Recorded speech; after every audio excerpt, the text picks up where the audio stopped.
Do you remember Caleb Johnny Williams. Manziel's pro day? Or Zach Wilson's? Johnny came out in pads. Remember that? No, I don't remember that. That was before my time. Dude. Oh, man, it was funny. Turn up your volume. Because you're about to listen to The Sick Podcast. With Draft Vogel. With the first pick in the 2021 NFL Draft. The first pick in the 2022 NFL Draft. With the first pick in the 2023 NFL Draft. The sickest NFL Draft show. It's gonna be sick. And welcome into the Sick Podcast with Draft Vogel. I'm John Vogel, your host at Draft Vogel on X, Twitter, whatever we call it now. Gam Scout in the middle today. Justin Gamble, and then Jarvis over there on the end. Mark at Jarvis Scouting. And so, gentlemen, today I wanted to hammer down this pro day topic because it's kind of a hot topic right now with pro days going on. I know. So last year I attended, and this is going to make me sound like a rookie, okay? But I went to my first pro day last year. So Dork. I know. I didn't travel for him before, you know. I hit Vanderbilt. I had some friends up there that were working out. You saw Jay Cutler, right? No, I wish I was friends with Jay. That'd be cool. That'd be dope. I love Jay. Like he's hilarious, but I wish I was friends with him. But I had some friends that were working out. They were actually in the workout. You know, they played at Vanderbilt last year. So I was going up there to hang out with them and to cover that thing. And I think I was like the only media person there because, you know, it's hard to get into a pro day a lot of times. Yeah. All right. Yeah. You got to know some people.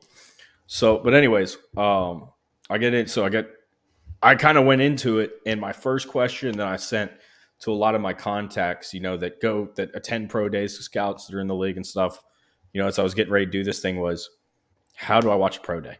What am I looking for? What is important? What is not? You know, obviously the numbers are important. We collect those at the combine. We collect them every pro day. But, you know, when I'm actually sitting there watching the guys, what am I looking for? And so I wanted to kind of get into this episode, put this out there, especially because we just had Caleb Williams in his pro day yesterday. Today yesterday, day recording. So, I wanted to get into pro days and how to watch them. So this is a topic I kind of threw on you guys this afternoon. First off, Cam, have you been to pro days, right? Yeah, I've been to pro days. I've been to a few pro days. Jarvis, you done pro days? No, I'm just gonna sit and observe and ask questions this episode. Okay, perfect. I think you'll play a big part in this episode, actually, Jarvis, because talking to a lot of agents, scouts, and even a few GMs, like at the NFL Combine and at some of the pro days I've been to. I asked one guy at a CU pro day once, like, what are you doing here? What's the plan? And I got the simplest answer in the world. And he just said, all teams are looking for at pro days is stuff we were curious about. Right? Like if we don't so let's get into it. Marvin Harrison Jr. today. Did not work out. He didn't work out. And we heard it was because teams were like, we don't care. Yeah, like it's not going to change anything. But sometimes there's, checklists that they want to mark off, whether it be 40-time testings. I remember back in the day watching Andrew Luck's pro day, and for some reason there was arm strength concerns about Andrew Luck. And sure enough, the dude comes out and it's windy as hell, and everyone's like, oh, shit, the ball is going to look like it's dying, and it's going to look like he's inaccurate, and it's going to look like he can't cut through the wind just because it's so windy. He tore it up. I mean, the wind played no factor. He was just ripping the ball downfield, and you could see how big and strong the dude was. And I think a lot of guys will say, too, we just want to see – you want to see them up close and in person. You want to see what they look like. You want to see how the ball comes out of their hand if they're quarterbacks. You want to see kind of more of their frames. And I think other people don't realize, too, a lot of fans probably don't understand. Scouts have done all the work all year. So scouts have seen all these players up close and personal all year. Coaches and GMs have not. So a lot of times combine and pro day are the first time they get to say like, oh shit, look at this guy's frame. Look at him. Like I'm in person with him. I had no idea this was what he looked like. I didn't know what kind of muscle definition he really had up close. I didn't know, how sudden he really is until I'm standing here. And that's just what they want to see is what things that they've been missing on tape up until now. And like Kool-Aid McKinstry worked out today and he had to run his 40. And I think that was a big deal because we didn't know he had speed concerns on tape. And then he goes out there with his foot injury and we heard between 4.47, 4.52, whatever. But that was, everyone is probably curious, like, is he fast? So he puts that out there for these guys. And that's really what pro days are all about. You're just watching things that you didn't really have crossed off in your mind coming into the day. So, yeah, I mean, in the simplest terms, but that's what they've told me, like agents and scouts and a lot of people that I've talked to in the know just tell me they just want to go see things they did not, have pen to paper to, that they didn't have quantifiable stuff to, you know what I mean? If that makes more sense. And I know, Jarvis, that's probably a big deal for you because you would probably, I'm assuming the type of evaluator you don't like missing information, right? No. And I would bet, yeah, exactly. So I would bet, and that's what sucks about Marvin Harrison Jr. not working out is we're all like, oh, let's see at least what he runs or anything we can, jot down on paper and compare to the other guys in this class. And then he doesn't give us that. But, if he doesn't want to risk injury and coaches and the teams don't give a shit, then what do we care? He's going to go high and there's no questions about his game apparently. So here's one of the things. I'm going to read this quote verbatim. This is a Blesto scout that I'm friends with. Yeah. And I asked him before I went to my first pro day. I just said, I had pro tips on what I'm looking for here. After clarified what I mean by pro tips, so like about players. Yeah, no, players, So look for bend when they jump, if they have ankle flexion on the vertical or when they land. That was first thing. See bend around 3 cones and shuttle, if they have to take multiple reps or not. Workouts are self-explanatory. If it stands out or looks excellent, it'll show.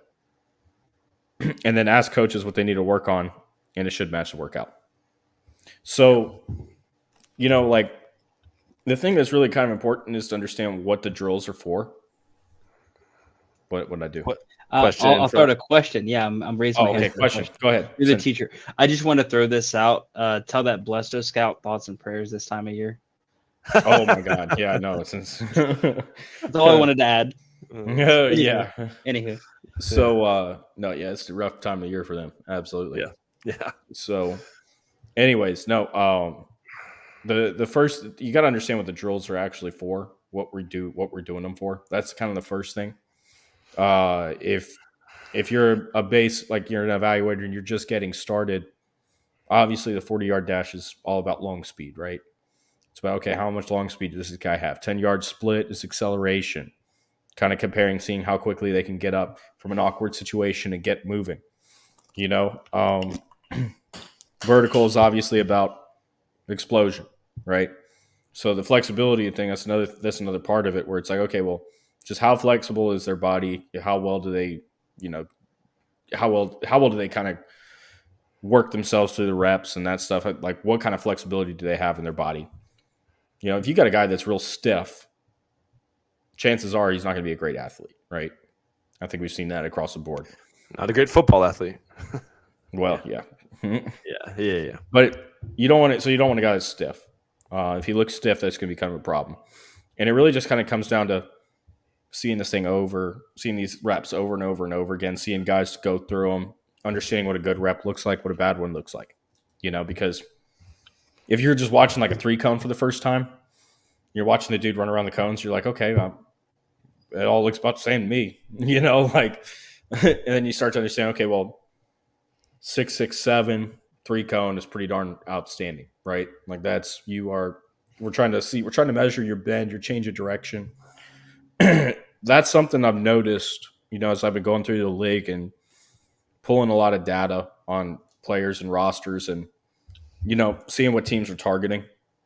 When you got a safety or a wide receiver, the 3-cone seems to be a really big deal, right? Because, and you probably already know this, Jarvis, but I'm just saying this more so for the listeners and stuff. A 3-cone is really important because it's like a 3-cone isn't necessarily straight up change of direction. It's just more so how do you maneuver, how well do you move.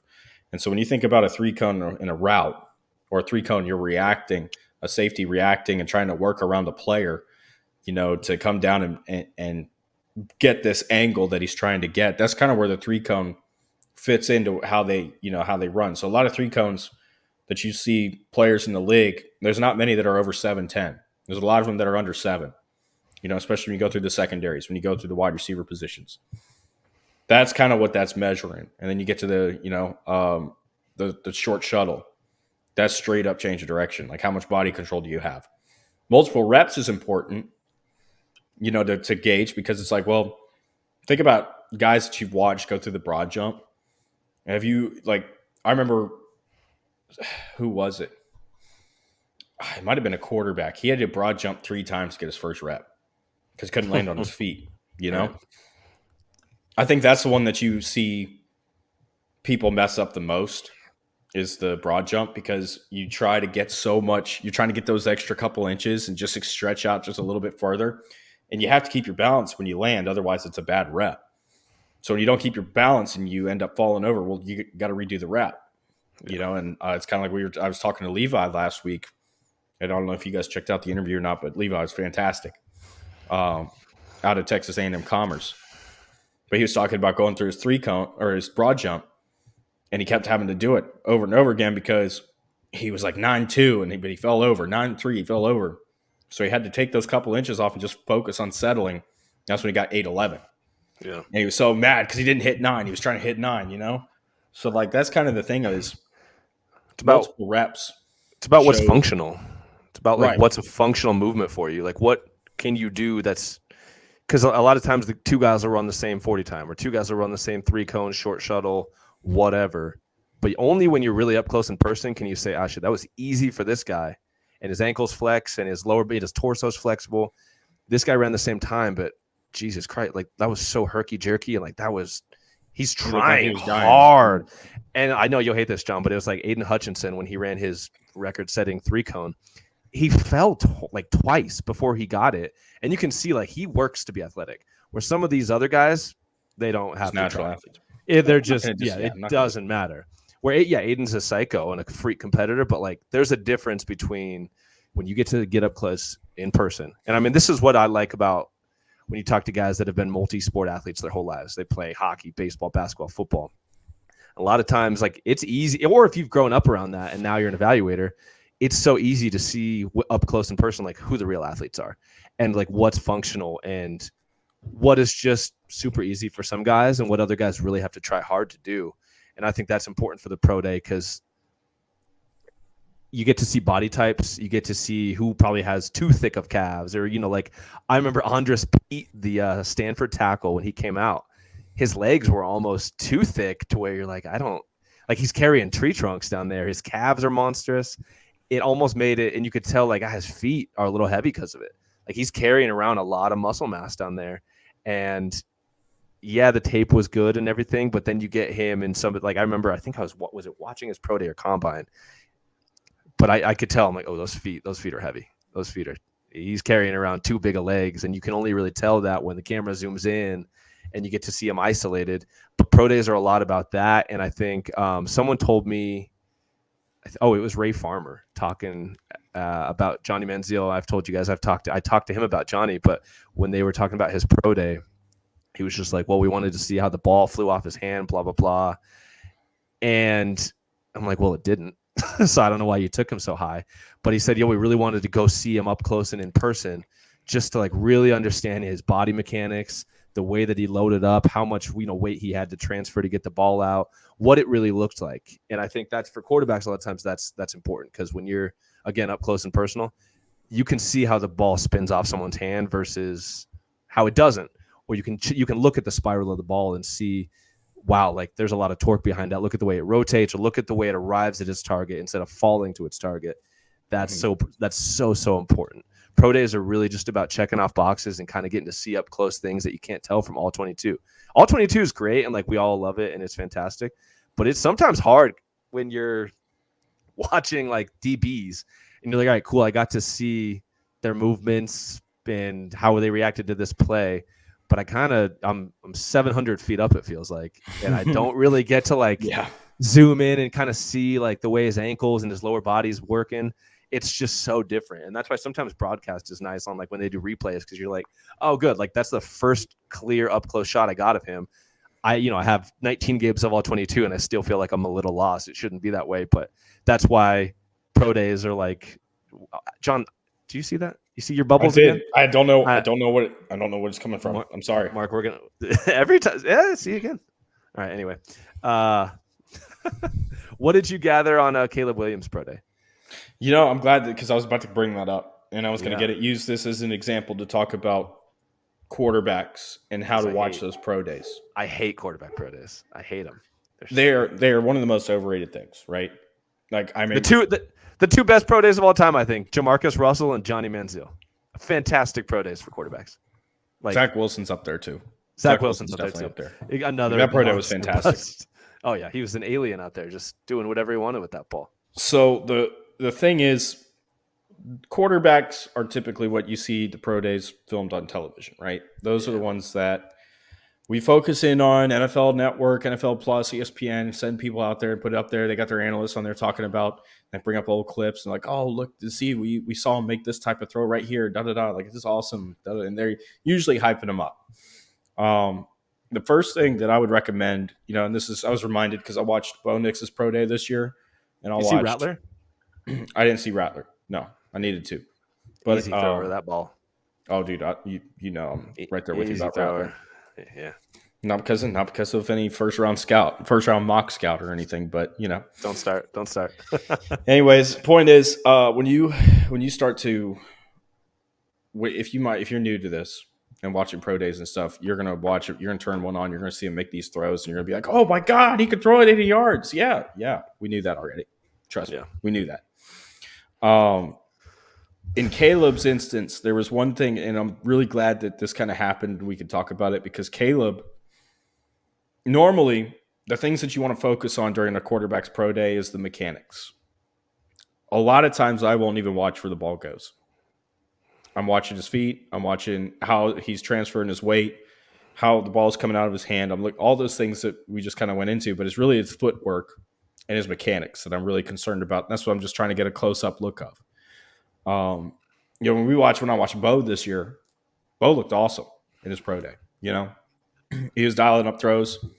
He hit everything pretty darn good. His mechanics look really good, which he's worked with, Carson Palmer's brother, Jordan Palmer, extensively throughout his college career. So you would expect that to look good. I mean, Palmer had a lot to do with Josh Allen fixing his mechanics before the draft. I mean, because Josh was just, a psycho that wanted to come in here and get that much better and take that coaching. And Bo, I think, to a certain extent, it has a lot of that in him, where mechanically, you gave Bo a lot of time, he's going to be really good. And he's going to be able to make just about any throw on the field. Now, when I was watching Caleb, and I was watching the mechanics, I mean, they look good. They're fine. The release is okay. All that's fine, which we already know from seeing on tape, but you're seeing it again, refresher. Okay, cool. I kind of did get caught up on the location of the ball while I was watching it. And he was just off. He was off the entire pro day. Someone was messaging me during it, and they said, like, he's kind of just loose. Like, he's not caring. Like, he's just kind of out there slinging it around a little bit. They said, like, he wasn't ripping it, but he was just like, eh.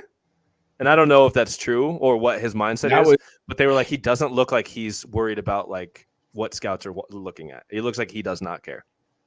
It did seem like there was a little bit of, like, he's not taking it seriously.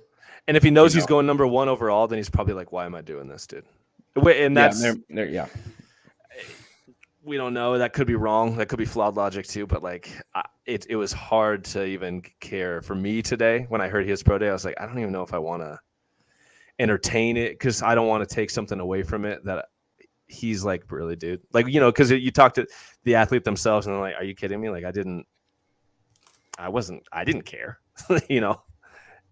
And the thing, that's what I'm worried about. The ball placement was a little bit concerning because it was so consistently off. Who was he throwing to? Well, he's throwing to all his guys. Rice, okay. Washington, Marshawn Lloyd.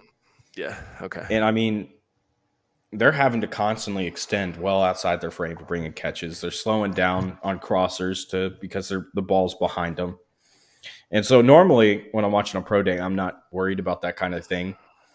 Now with Caleb, I thought there were some accuracy concerns watching him on tape, Okay.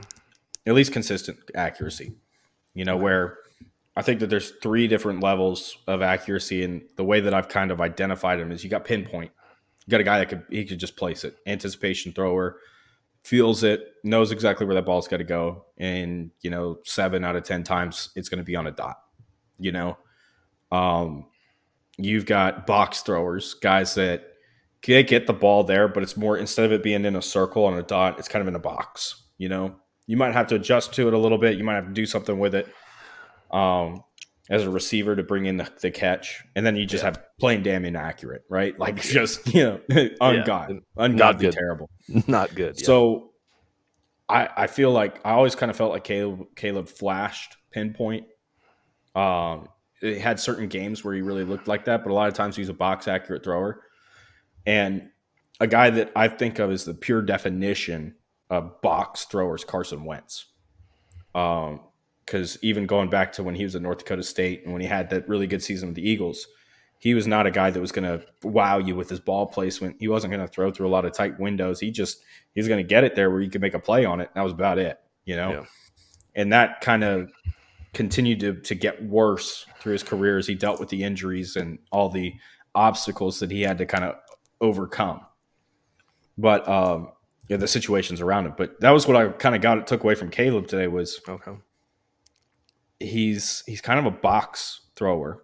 Now, he also may not have really cared. He might have just been out there slinging around. Hey, I'm just kind of doing this.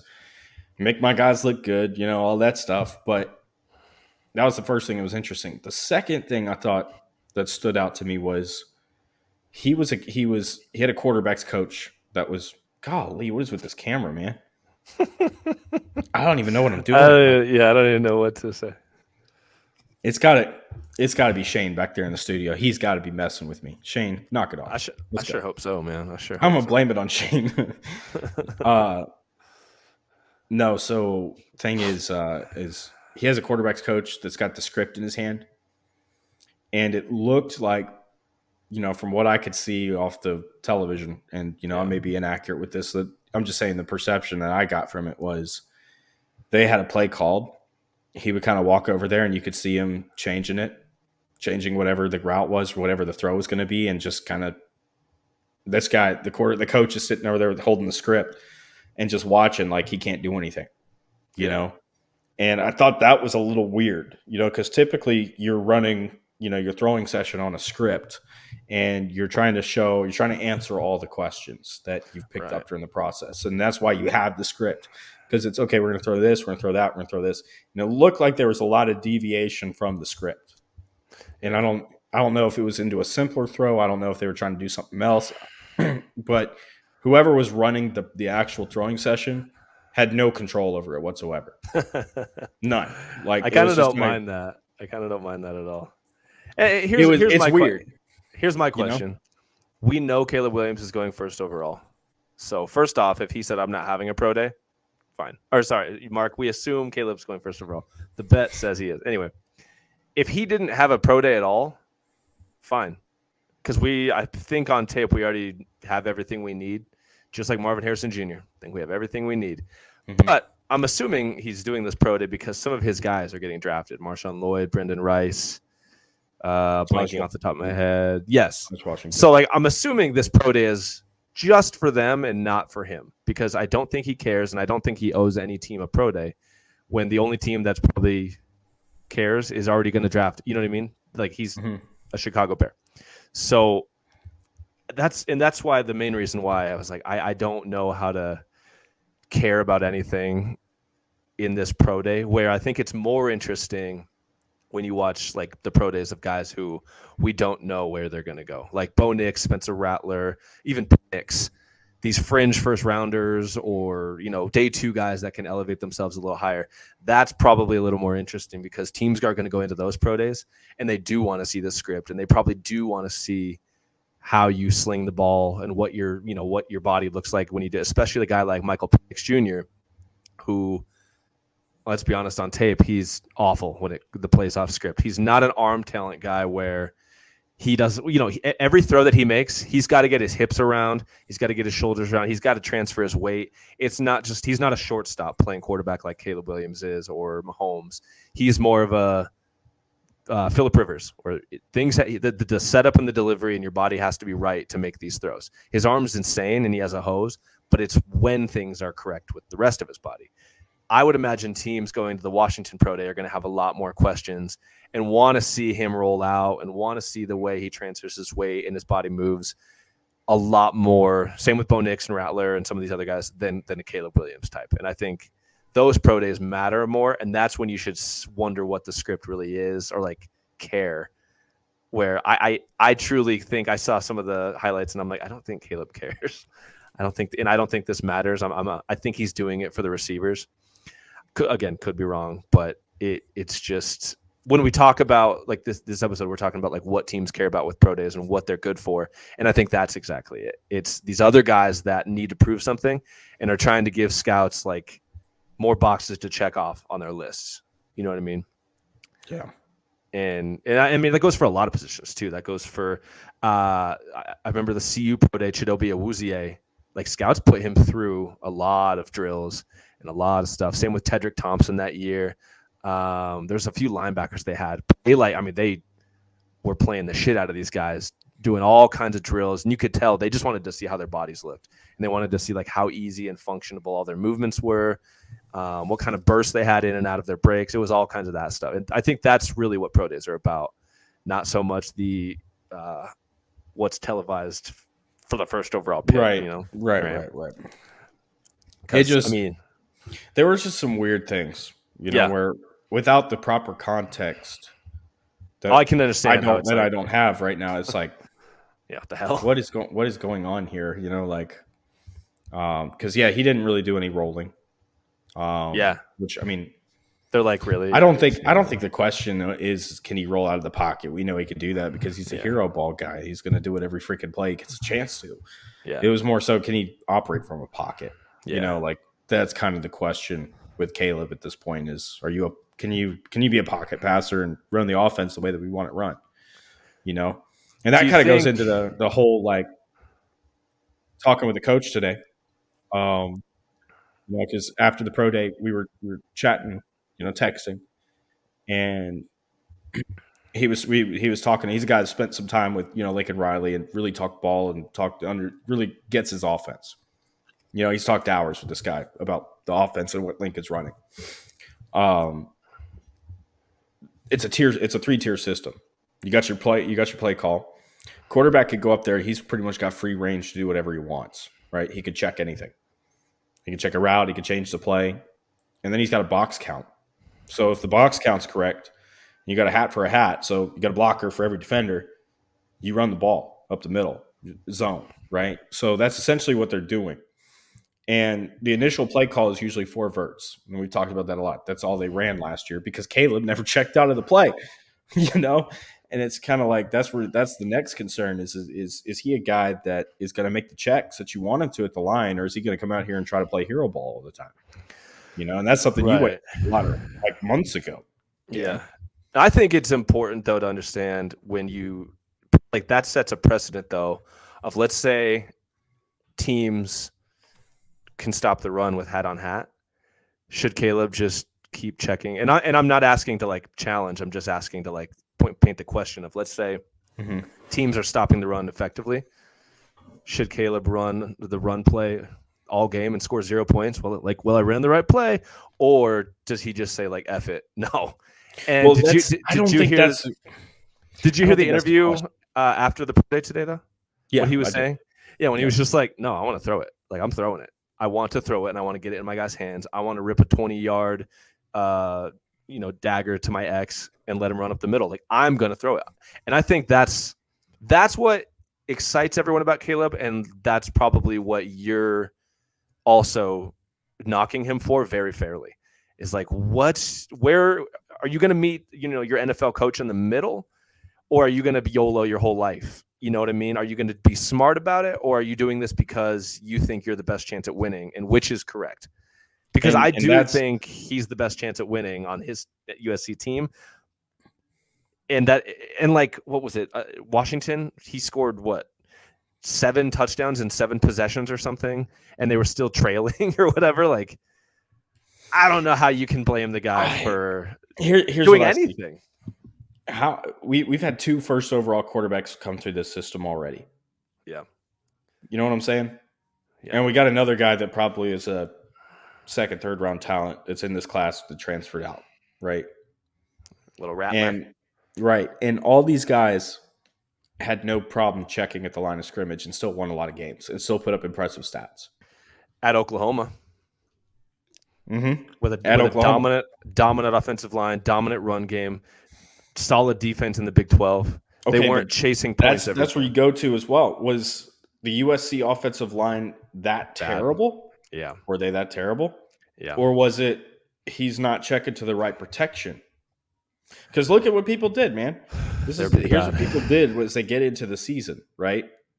And this is why it's so impossible to properly evaluate this guy and feel really good about your projection with Caleb.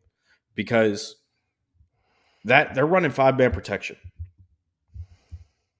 Now, when people like Notre Dame figured out, hey, if we disrupt the middle of the field, have essentially like a 1-high robber, a 1-high hole, 2-high man coverage across the board and bring man blitz. Yeah. When people figured that out, disrupt the middle of the field, make it really difficult for him to make a throw because he's not going to check out of the play, they shut him down. And then it was him making hero ball. I mean, they were twerking that USC offensive line all game. And it's a 5-man rush against a 5-man protection. Right. And you're not sliding it. You're not doing anything with it. Weird thing is, I think in 2022, we obviously saw, like, give Caleb one 175-pound ball winner or a guy that can actually get open, and he's going to tear it up. And he gave Jordan Addison a career year and made him a first-round pick. And the kid's 5'11", 175 pounds, and we see what he can do. That's before people were bringing man blitzes, 5-man against 5-man protections.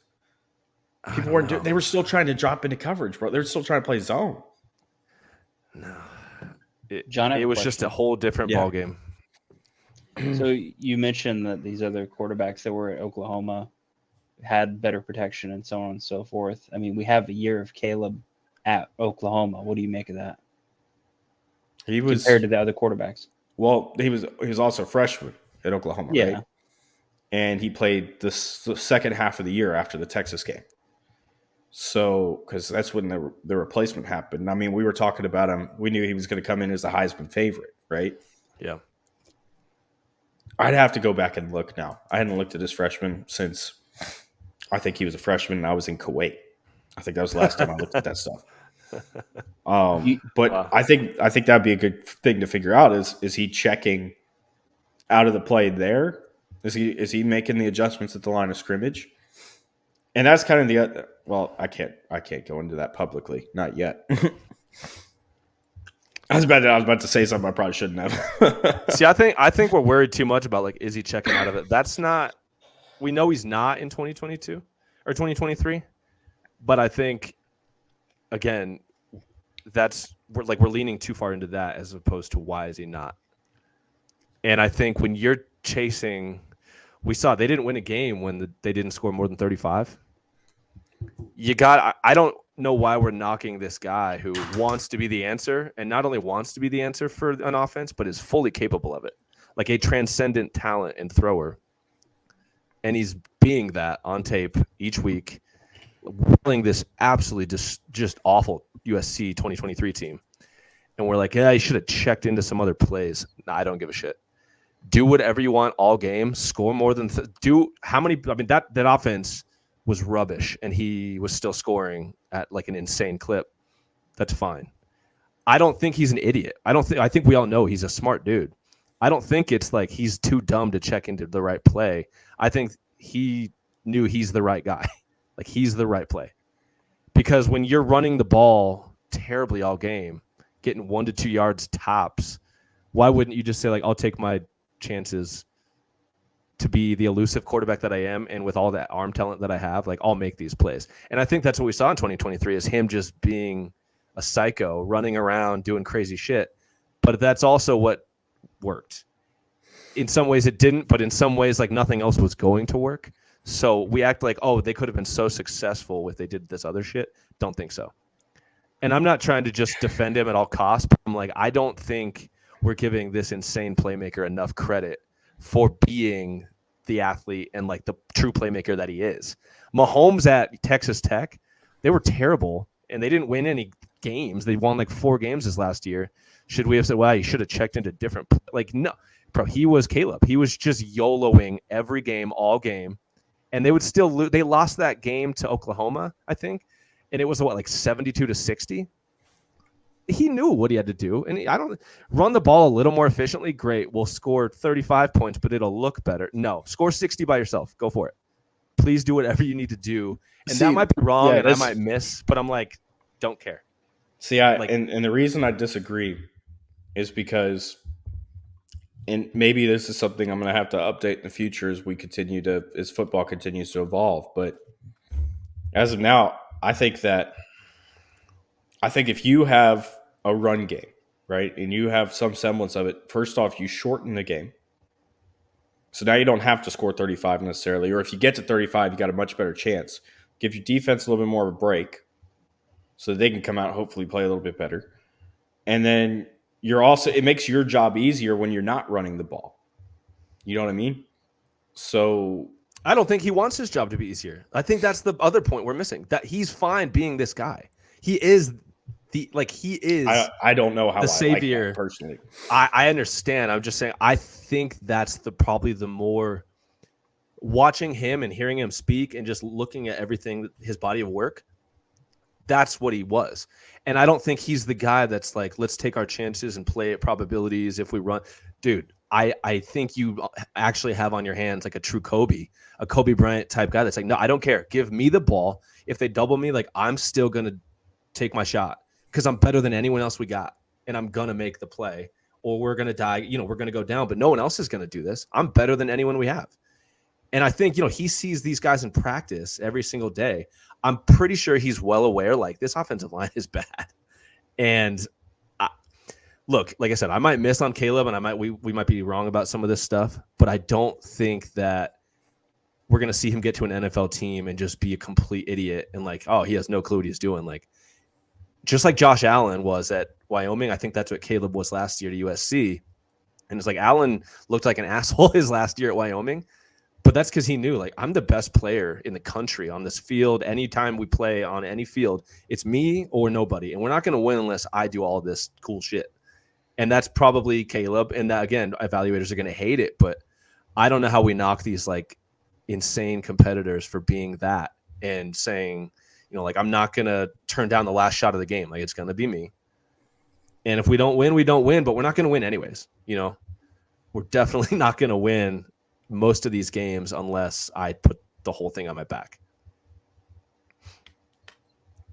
Marky, I know you have some questions for me. I got a couple questions for you. And I think I'll just point out that I think you made a really good point in regards to the way he's going to lose. He's going to go down swinging. He's not the type of guy who's going to just shell up and just just dink and dunk there, and he's not that guy. I wanted to ask you, so look at Carolina and Houston, right? And the situation for Bryce Young and CJ Stroud, and Young had a rough rookie season, Stroud had a good one. Yeah. If you had to quantify, like on a 1 to 10 scale, how much scheme and offensive talent around him, what would you like 1 to 10 on Carolina and then 1 to 10 on Houston? Like how much each one of them had, you mean, around them? Yeah, like just in terms of the quality of the scheme and then the quality of talent, the quality of situation, if you want to put it that way. I don't think – see, like I think the crazy thing was Ike Ekwonu was a complete, utter disaster last year, like one of the worst tackles in football. And they drafted him, top 5, so they expected him to be an answer for Bryce Young.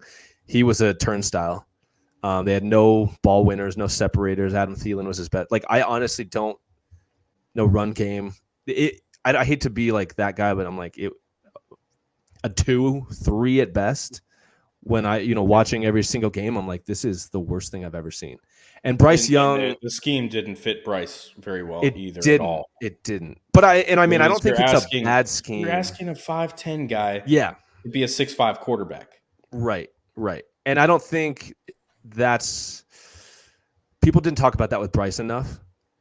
It was like either you think he's perfect or you think he's going to be a bust, when it's like, all right, we can acknowledge that he's fantastic and he's a good playmaker, but his arm is middle tier at best, and he's small. He's a small frame. He's a small dude. He's not tall. So, like, you do need to help him. I think because he was the first overall pick, people just said, like, he's the answer. Like, no, this is one of those rare first overalls where you're going to need to kind of surround him with a lot of things and give him scheme help, and Carolina didn't do that. Where CJ Stroud got – Bobby Slowick made a whole new thing for him. They use 6 and 7 man protections constantly.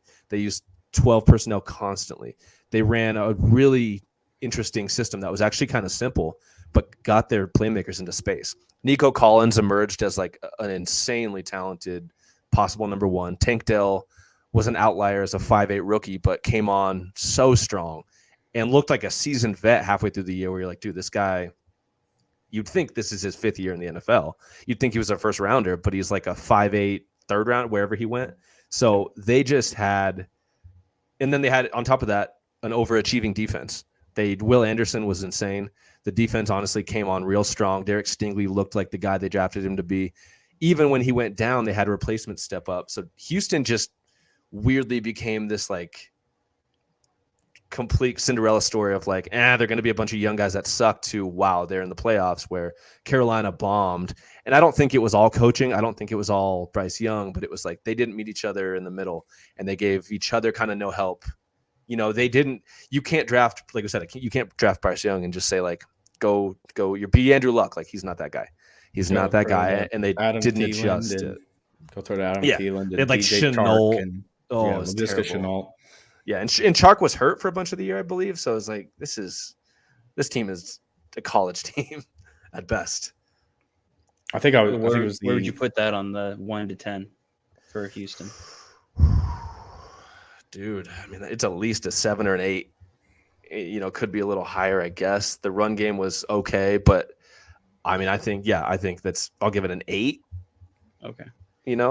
So the reason why I asked that is because I think when you talk about Stroud, like a lot of his success did probably come from the system he was in, right? Like, he got the 6-7 man protection. He got these things around him that kind of helped, I guess, if you could say, like a framework for him to develop into and to work with. And Young didn't really get that, right? I think you would probably agree with this, so I'm just going to say it, that Williams would probably outperform Bryce in Carolina because he can make more stuff happen when things hit the fan. Would you agree with that? Yeah. Do you think he would outperform Stroud in Houston in that exact same situation where he has those pieces and he's not asked to play hero ball? He just has to do what's within the constraints of the offense. I don't.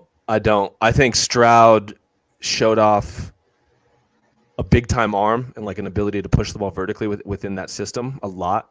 And that was something that I did not see coming at Ohio State, but he kind of sharpened up his mechanics, and you could tell his arm improved quickly his rookie year.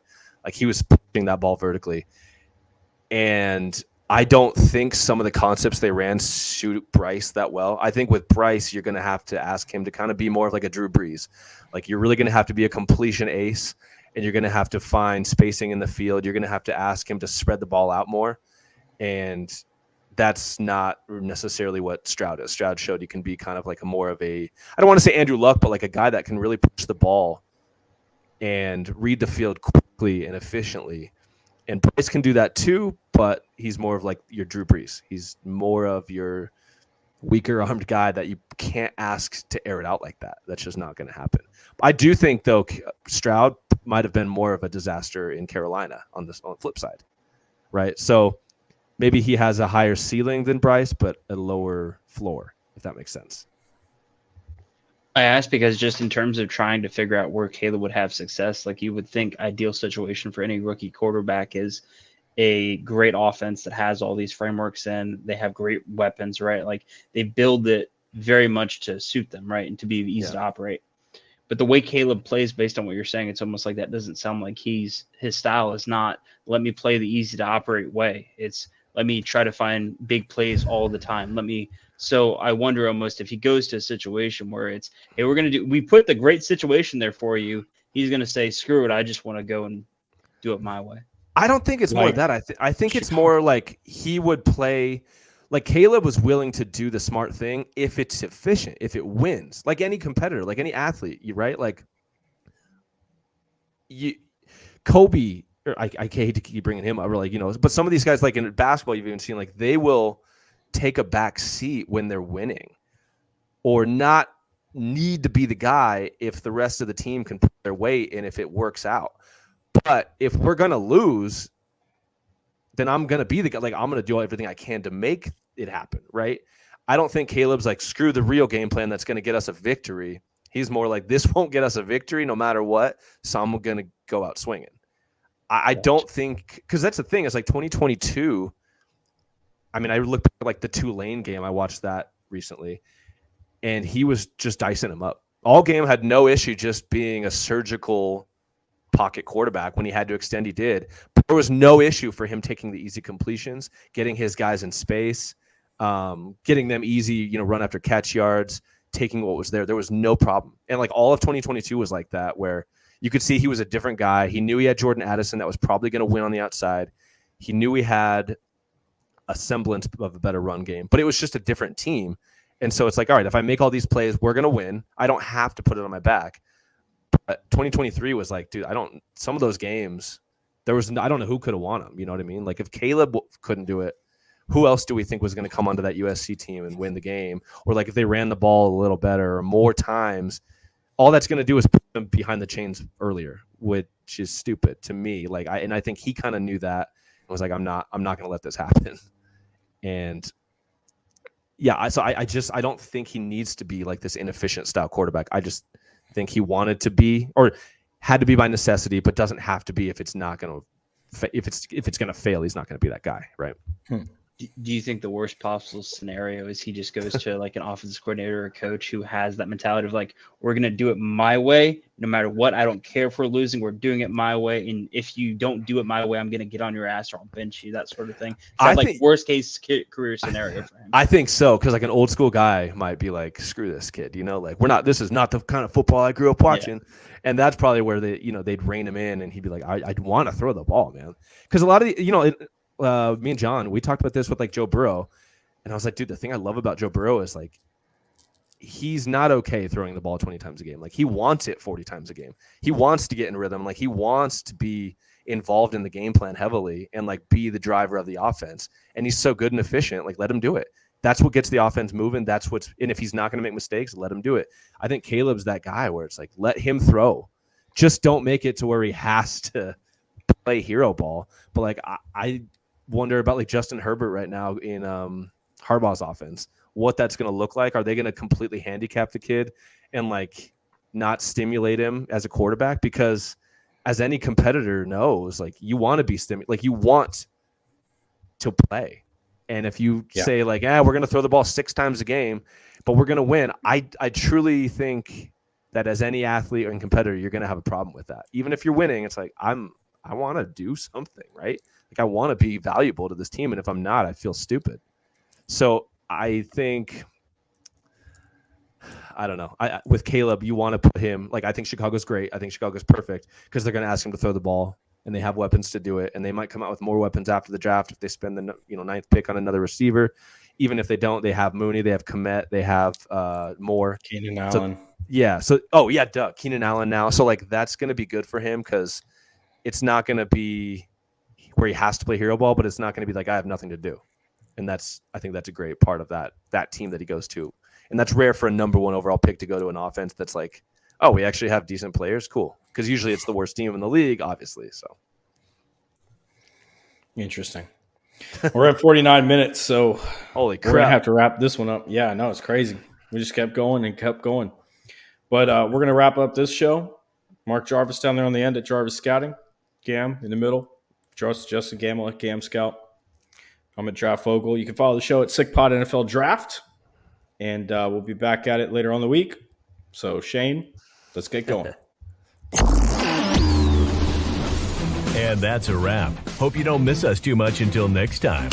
Follow the Sick Podcast with Draft Vogel on YouTube, Instagram, Facebook, Google Play, and Apple Podcasts.